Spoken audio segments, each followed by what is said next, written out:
கர்த்தர் நல்லவர், அவர் கிருபை என்றும் உள்ளது. ஆண்டவராகிய இயேசு கிறிஸ்துவின் நாமத்தினால் உங்கள் ஒவ்வொருவருக்கும் அன்பின் வாழ்த்துக்கள். இன்று ஜனவரி 9 வெள்ளிக்கிழமை.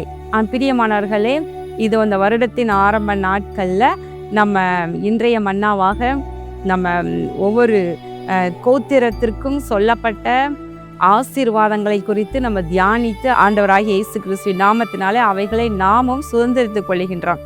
இன்றைக்கு விசேஷமாக நப்தலிக்கு சொல்லப்பட்ட ஆசீர்வாதத்தை குறித்து நம்ம பார்க்க போகின்றோம். இந்த நப்தலி யார், எத்தனாவது பிள்ளை என்று நம்ம பார்க்கும் பொழுது ஆதியாகமம் 30வது அதிகாரத்தில் நம்ம பார்க்கின்றோம். லேயாளுக்கு 4 குமாரர்கள் பிறந்து விட்டார்கள். ரூபன், சிமியோன், லேவி மற்றும் யூதா 4 பிள்ளைகள் பிறந்து விட்டார்கள். ராகேலுக்கு பிள்ளையே இல்லை என்று சொன்னவுடன் அவளுக்கு ரொம்ப லேயான் மேல பொறாமப்பட்டு தன்னுடைய வேலைக்காரியாகிய பில்காலை தன் கணவருக்கு மறுமனையாட்டையாக கொடுக்கின்றாள். அவள் மூலமாக முதலாவது ஒரு ஆண் குழந்தை பிறக்கிறது. அதற்கு தான் என்று பெயரிடுகின்றாள். 2வது மற்றும் ஒரு ஆண் குழந்தை பிறக்கின்றது. அப்பொழுது ராகேல், நான் மகா போராட்டமாய் என் சகோதரியோடே போராடி மேற்கொண்டேன் என்று சொல்லி அவனுக்கு நப்தலி என்று பெயரிட்டாள் என்று பார்க்கின்றோம். நப்தலி என்றால் மகா போராட்டத்தினோடே அவளுக்கு கிடைத்த ஒரு பிள்ளை என்று அர்த்தமுள்ளதாக இருப்பதினாலே அது ராகேலுக்கு ஒரு விசேஷமான ஒரு பிள்ளை தான். பிரியமானவர்களே, இந்த நப்தலிக்குரிய ஆசீர்வாதத்தை பார்ப்போம். ஆதியாகமம் 49வது அதிகாரம் 21வது வசனத்தில், நப்தலி விடுதலை பெற்ற பெண்மான் இன்பமான வசனங்களை வசனிப்பான். உபாகமம் 33வது அதிகாரம் 23வது வசனம், நப்தலியை குறித்து, நப்தலி கர்த்தருடைய தயவினாலே திருப்தி அடைந்து அவருடைய ஆசீர்வாதத்தினாலே நிறைந்திருப்பான். நீ மேற்றிசையையும் தென் திசையையும் சுதந்திரித்துக்கொள் என்றான். இந்த 12 கோத்திரங்களின் தகப்பனாகிய யாக்கோபு ஆதி ஆகமத்தில் ஆசீர்வதித்த ஆசீர்வாதங்கள் தீர்க்க தரிசனமாக வந்தவைகளும், மோசே இவர்களுக்கு சொன்ன ஆசீர்வாதங்கள் உபாகம் 33 எழுதியிருக்கு. அது 2ஐயும் சேர்த்து பார்க்கும் பொழுது நப்தலியை குறித்து என்ன சொல்லப்படுகிறது என்றால், விடுதலை பெற்ற பெண்மான். அப்போ பார்த்தீங்கன்னா, கட்டுகள் இல்லாத, யாருக்கும் அடிமைப்படாத, நல்ல இன்பமான வசனங்களை வசனிக்கக்கூடிய, நல்ல விடுதலையோடு கூட, ஆவியில விடுதலையோடு கூட, இல்லையா? பெண் மான் என்றால் என்ன? மான்கள் என்றாலே ஒரே ஓட்டம்தான். மான்களுடைய ஓட்டத்தை ஒருவராலும் எட்டி பிடிக்க முடியாது, கட்டுப்படுத்த முடியாது. அது அழகா அப்படியே மலைகள் மேலேயும் சரி, வனாந்தரத்திலையும் சரி, காடுகளிலும் சரி, அது ஓடிக்கொண்டு இருக்கும்.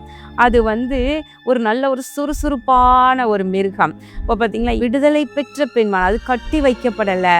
அது நப்தலி எங்கே வேணும்னாலும் ஓடலாம், எங்கேயும் போகலாம், எங்கேயும் வரலாம், யாருக்கும் கண்ட்ரோல் இல்லை. மற்ற மனிதர்களுடைய கண்ட்ரோல் இல்லாமல், மற்றவர்களுடைய ஆதிக்கம் இல்லாதபடிக்கு வாழ்கின்ற வாழ்க்கை எவ்வளோ ஒரு ஆசீர்வாதமான வாழ்க்கை. யோசித்து பாருங்களேன். இன்றைக்கு உலகத்தில் நீங்கள் உங்கள் வாழ்க்கை எப்படி இருக்குது? கடன் வாங்கி, கடன் கொடுத்தவர்களுக்கு பயந்து பயந்து அப்படி வாழ்கிறீங்களா? அல்லது நீங்கள் தவறு செய்து மற்றவர்களுக்கு நீங்கள் பயந்து பயந்து குற்ற உணர்வோடு வாழ்கிறீங்களா? அல்ல ஆண்டவருக்கு முன்பதாக நீங்கள் தவறான பாவத்தில் விழுந்து பாவம் செய்பவர்களாக இருந்து நீங்கள் குற்ற மனசாட்சியோட கர்த்தருக்கு முன்பதாக நீங்கள் அப்படி கூனி குறுகி வெட்கத்தோடு வாழ்ந்து கொண்டிருக்கிறீங்களா?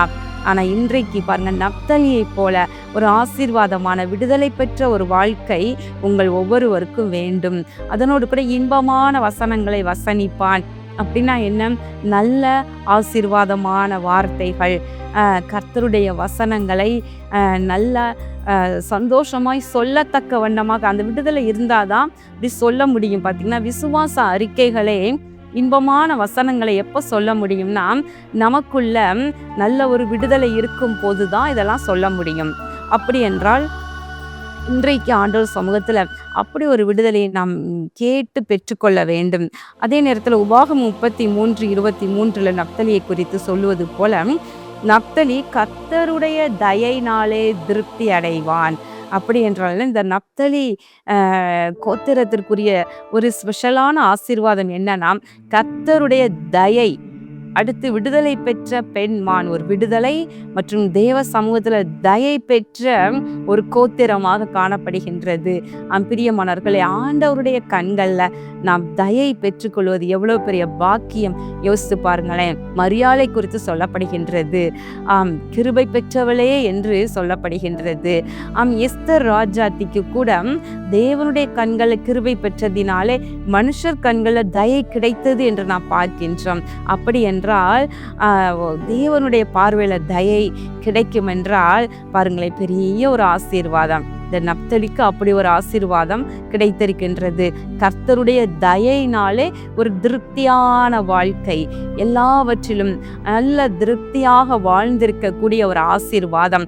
அதனோடு கூட அவருடைய ஆசீர்வாதத்தினாலே நிறைந்திருப்பான்.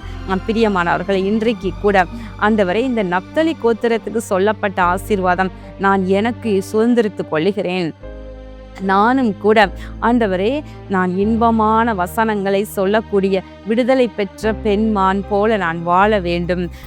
நான் கடனுக்கு மற்றும் இந்த உலகத்தின் காரியங்களுக்கு, உலகம், மாமிசம், பிசாசுகளுக்கு நான் அடிமைப்பட்டு இருக்கக்கூடாது. நான் ஒருவருக்கும் அடிமை இல்லை. நான் ராஜாதி ராஜாவின் பிள்ளை. நான் சுதந்திரமாய் வாழ வேண்டும் என்று சொல்லி நீங்கள் கேளுங்கள். அதற்காக ஆண்டவர் சமூகத்தில் என்னெல்லாம் நீங்கள் பிரயாசப்பட்டு முயற்சி பண்ணணுமோ அந்த முயற்சிகளை செய்யுங்க. கர்த்தர் உங்களை அப்படி ஆசீர்வதிப்பார். அவருடைய தயை உங்களுக்கு கிடைக்கும். அவருடைய தயை கிடைக்க வேண்டுமானால் ஆண்டவருக்கு பிரியமாக வாழ்ந்து அவருடைய தயைக்காக கெஞ்சி நிற்போம். நம்முடைய பலனை நாட வேண்டாம், கர்த்தருடைய தயவை நாடுவோம். அதனோடு கூட நாம் கர்த்தருடைய ஆசீர்வாதத்தினால் நிறைந்திருக்கும்படி செய்வார். பூமியிலே ஆவிக்குரிய பிரகாரமாகவும் சரி, இந்த உலக பிரகாரமாகவும் மேல்புறமும் கீழ்ப்புறமும் நமக்கு தேவையான நன்மைகள், ஆசீர்வாதங்களை சுதந்திரித்துக் கொள்வதற்கான வாசல்களை கர்த்தர் திறந்தருளுவார். கண்களை மூடி ஜெபம் பண்ணுவோமா? எங்கள் அன்பின் பரலோக பிதாவே, இதோ இந்த நாளிலும் ஆண்டவரே, நப்தலிக்குரிய ஆசீர்வாதத்தை குறித்து நாங்கள் தியானித்தோம். கர்த்தாவே, யாக்கோபுடைய குமாரர்கள் 12 பேர்களில் இந்த நப்தலிக்குரிய ஆசீர்வாதம் ஒரு சிறப்பான ஒன்றாக இருக்கின்றது. ஆண்டவரே, இப்படிப்பட்ட ஆண்டவரே ஆசீர்வாதங்களை நீர் எங்களுக்கும் தருவீராக. விடுதலை பெற்ற பெண்மானாக இன்பமான வசனங்களை நாங்கள் வசனிக்கவும், ஆண்டவர் உடைய தயையினாலே திருப்தி அடைந்து உடைய ஆசீர்வாதத்தினாலே நிறைந்திருக்கவும் நீர் உடைய பிள்ளைகளை ஆசீர்வதிப்பீராக. ஆண்டவராகிய இயேசு கிறிஸ்துவின் நாமத்தினாலே இந்த ஜெபத்தை ஏறெடுக்கின்ற நல்ல பிதாவே, ஆமேன். பிரியமானவர்களே, கர்த்தர் உங்களை ஆசீர்வதிப்பாராக. ஆமேன்.